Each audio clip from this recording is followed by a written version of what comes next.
about your clothes styling. You look like actress. Okay, and well, that's better than a man or a trans or okay, a dude. like trans actress. And here in Moldova. Hey everybody, welcome back to 90 Day Fiance. So we're going to start off with Jasmine, and right away we see that Gino has cleaned the comforter because Jasmine wasn't too happy about the condition of the house. Earlier today, I wasn't too happy about the house, everything in the house, the condition of the house, but I'm starting to feel better because he's trying to put some effort, finally.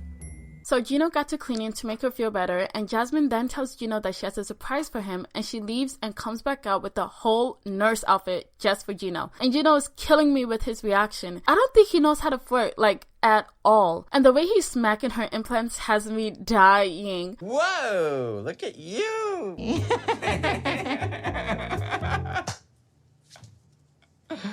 Wow, look at you, man, with your big ones bulging out. You're so sexy and hot, baby.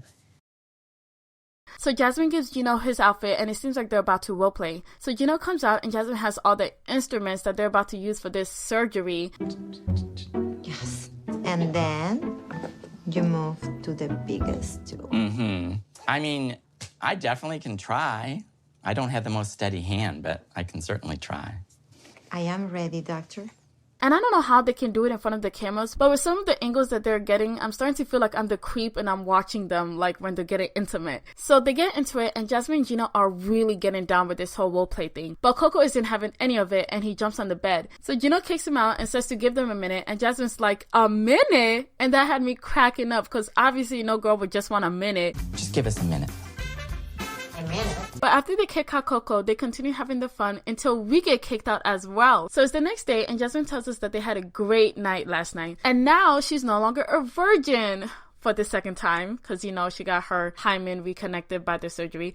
Okay, so they sit down on the table, and Jasmine's telling Gino that she needs new clothes, mainly for the Michigan weather. But they also need to update their kitchen appliances as well. And Gino's telling us that he won't be able to afford any of these new changes, especially with the wedding coming up. So then Gino finally tells Jasmine that he quit his job, and Jasmine looks obviously distraught while hearing this. I have to tell you something. You're my priority, and I want to spend all the time with you to get you on your feet. So I ended up quitting my job just before you came. We're going to be living off my savings, but it's enough for us to live comfortably until we get married, and then I'll get a new job. I just don't know why he didn't think of asking her before he did this, because Jasmine saw you once every couple of months back when she lived in Panama. So I think she can more than handle seeing you every day after 9 to 5, and then seeing you every day, like every full days on the weekends. Like, I genuinely didn't think that he needed to quit his job. And most importantly, he definitely should have told her before doing so, since he did do it for her sake. So Jasmine said that he should have told her first, and then one of the reasons why they decided for Jasmine to come to America instead of him going to Panama is because he's the one that has a job. You didn't move to Panama. You said because I have a job. Yes, but I quit to be with you, so you're not going to be by yourself. And so I could get you on your feet. But also, I just realized that he said that after she gets settled, he's going to find a new job. So he's not even going back to his old job, which means that his old job was never secured for him to like go back to, which means that he has to go back into like finding a job in the job market. And that's so hard to do. I just wish Gino would just say that he wanted a 1-year vacation, because my God, Gino, this was such a bad idea. So Jasmine's now obviously pissed because Gino's now jeopardizing their plans of being able to sponsor bringing her kids and her sister over to America. But Gino says that it's all about how they use and budget their money. Gino, I feel like if he was on board in bringing them over, then he seriously effed up. But if that wasn't really his plans to like sponsor her children and her sister, then it is what it is. But I also strongly believe that he did definitely know that he had to sponsor them. So for him to do this is such a dumb move. So Jasmine's about to cry, and I can tell that it's actually like pure rage, but she's doing her best to like control it, and now it's coming out like tears. So Gino feels bad, so he wants them to go out and go get a massage to kind of make it up to Jasmine. So they get to the massage place, and they're told to undress, and Gino and Jasmine are flirting like crazy, and overall it's like a good ass time. And I'm like, oh, okay, so now that whole I quit my job thing is now behind them. So the lady comes in and takes off Gino's hat, and he's like, no, literally having like a whole panic attack over his hat. Oh, no. No. Yes, take it off. No. He already stressed out. I love hats because they help me cover my bald head. And I think I've seen him without his hat, and it's like a very nice shaped head. I think, I don't know, it's not that bad for you to like cover a hat all the time. So the massage lady is about to massage Jasmine's butt, but she quickly freaks out and says no because it hurts. And Gino's like, why does it hurt? And Jasmine's trying to dodge it until she can't anymore. And so she finally tells him that she got butt implants. And Gino looks so pissed. Like, I genuinely haven't seen him this mad before. And he's doing a real good job in controlling his emotions right now. That I wanted to get butt implants, and you were like, no, don't spend money on that. Right? Guess what? No. Are you kidding? No, I'm not. Look. How could you do something like that? This is crazy. And Jasmine's trying to laugh it off, but you can't really laugh this off. And honestly, I don't feel bad for either of them because neither of them know how to communicate with their partner before they make huge decisions that will impact both of them. So, Gino asked her where she got the money from. She said that she used some of her savings plus the wedding dress to afford the butt implant. So they talk a bit, and Jasmine's making like a bunch of excuses. But I didn't know, just in my defense, that we were broke. Why are you making decisions without me? Well, you quit your job without telling me. You don't even need it. You didn't even need it.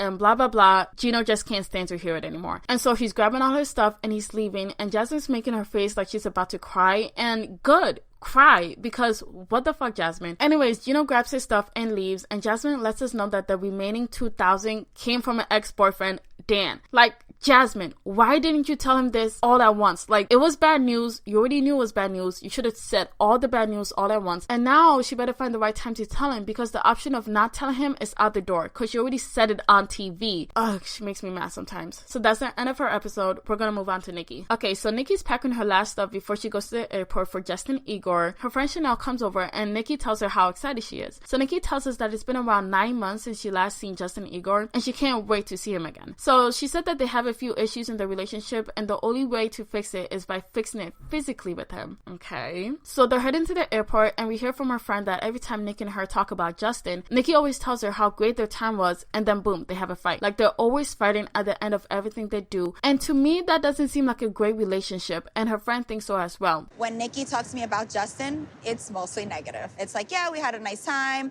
and then we fought. Yeah, we went to dinner, and then we fought. Yeah, we FaceTime, and then we fought. She's very in this 100%, which I feel like he's not. So Chanel asks Nikki if he'll be picking her up from the airport, and Nikki honestly doesn't know if he will or not. Then Chanel tells us that Nikki pays for everything for Justin and that she's basically his sugar mama. Like, that is such a red flag, Nikki. What are you doing? She does give him an allowance. I'm not sure how much, but it is a nice chunk. She pays for every vacation that they go on, and she does pay for his cosmetic surgeries, his nose, his teeth, his cheeks, his hair, his eyes, his eyebrows, whatever he needs done, it comes out of Nicole's pocket. So Nikki tells Chanel that she will go over there and meet his family and friends, but she's nervous because some of his friends have already rejected him because he is with a trans woman. So they get to the airport, Chanel gives some advice and then sends her off. So now we see Justin Igor, and he's getting ready for Nikki's arrival. So Justin tells us that when he goes to sleep, Nikki wakes up and vice versa. Sometimes neither of them have the energy to talk, but it does leave room open for arguments between them. So Justin says that he wants to give the relationship a second try so they can fix their issues, which I honestly feel like they should have done before he proposed, but what do I know? But he gets in the car and he leaves for the airport. So Nikki is finally arriving, and Justin brings a bunch of flowers to greet her that he probably used Nikki's money for, so technically Nikki bought herself her own flowers, but okay, I digress. So Justin's nervous because this is the first trip that Nikki will be coming to with his family and friends, all knowing that she is trans. So Nikki takes her sweet time freshening up in the bathroom while Justin and Igor waits patiently, and then finally she leaves to go find him, and when they finally meet, they're instantly on top of each other. Oh, I missed it.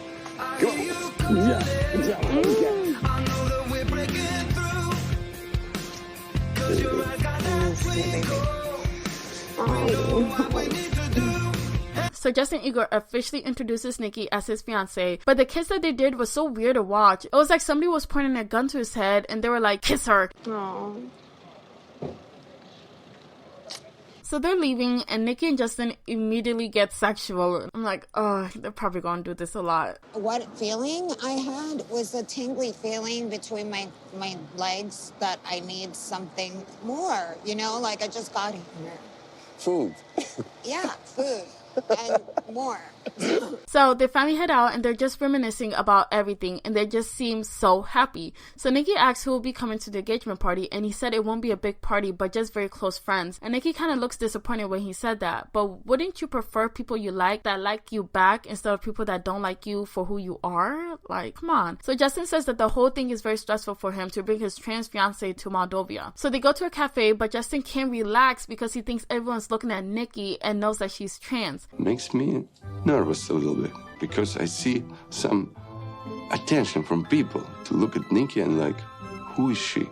When I know Nikki's trans, I'm thinking like, oh my God, everybody know it. Nikki, this relationship is not going to last. Like, oh my goodness. It's very clear that he isn't comfortable with this whole thing. Also, I feel like Justin's really paranoid because they might not be looking at her, but instead looking at all the cameras that are on you guys right now. So Justin wants to do the plans only in the daytime and not at night because he's afraid of the reactions people will have of her. And he later says that he's afraid that people will think that she's a actress. Then he later corrects himself and says trans actress. Like, that makes it any better. Like, Justin, come on. About your clothes styling, you look like actress. Okay, And well, that's better than a man or trans or okay, a dude. like trans actress.